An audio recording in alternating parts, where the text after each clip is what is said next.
This next question will start with Jaime Perez. This summer, there was a large influx of children from Central America crossing the southern border. How would you reform America's asylum policy to avoid this type of crisis in the future? For the immediate presenting problem of children crossing the border, as I said in my remarks earlier, I would propose a non-immigrant permit. I would not extend refugee status. Those that claim that refugee status is appropriate claim that the reason is that there's all this violence in Guatemala and El Salvador. We don't have to go that far.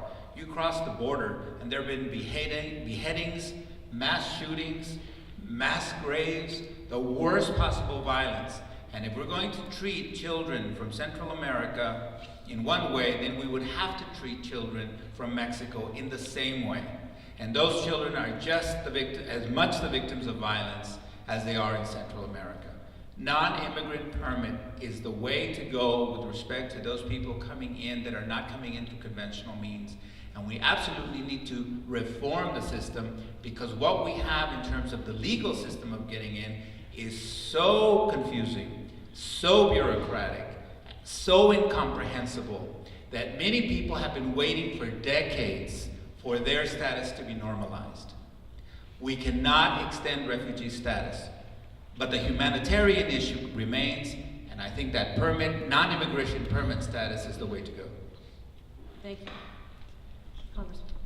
You know, I think in this case, we just need to follow the law. We have the 2008 Trafficking Victims Protection Act, which ensures that children who are fleeing violence in their home countries, such as those from El Salvador, Guatemala, and Honduras, are afforded due process, are not returned back into the hands of traffickers or those who would do them harm or potentially kill them, which we know has happened to children who have been returned already.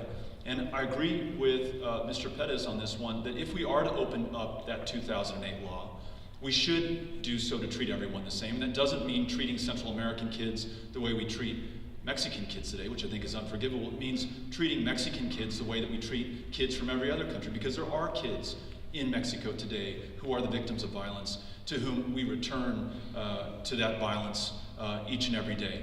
So I think we need to do the right thing. You know, you look at Russia, Myanmar, Vietnam, Iraq, we've taken in hundreds of thousands of asylees and refugees from those countries.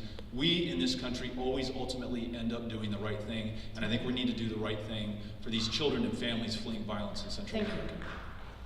Okay, I would say this is most definitely a humanitarian crisis, but I think we also have some fault here. A lot of the drug trade, which Americans are definitely guilty and responsible for, has helped spur that along. I also think we have basically a sign saying, if you can get to the United States, you can stay here. I think it's important that we send a message out to these governments in Central America that says we're not open basically for anybody to come here, and if you come here, we'll treat you humanely, but we need to basically turn them back around in 2 to 3 days and send them back home. Now, I disagree with Mr. O'Rourke when he was on CNN this summer with Candy Crawley, and they asked him, and his response was, well, I think we should basically send our Department of Homeland Security and our Department of State down to these embassies in Central America, process these children right now for asylum, and then bring them up here at government expense. I think that's definitely giving the wrong message as well.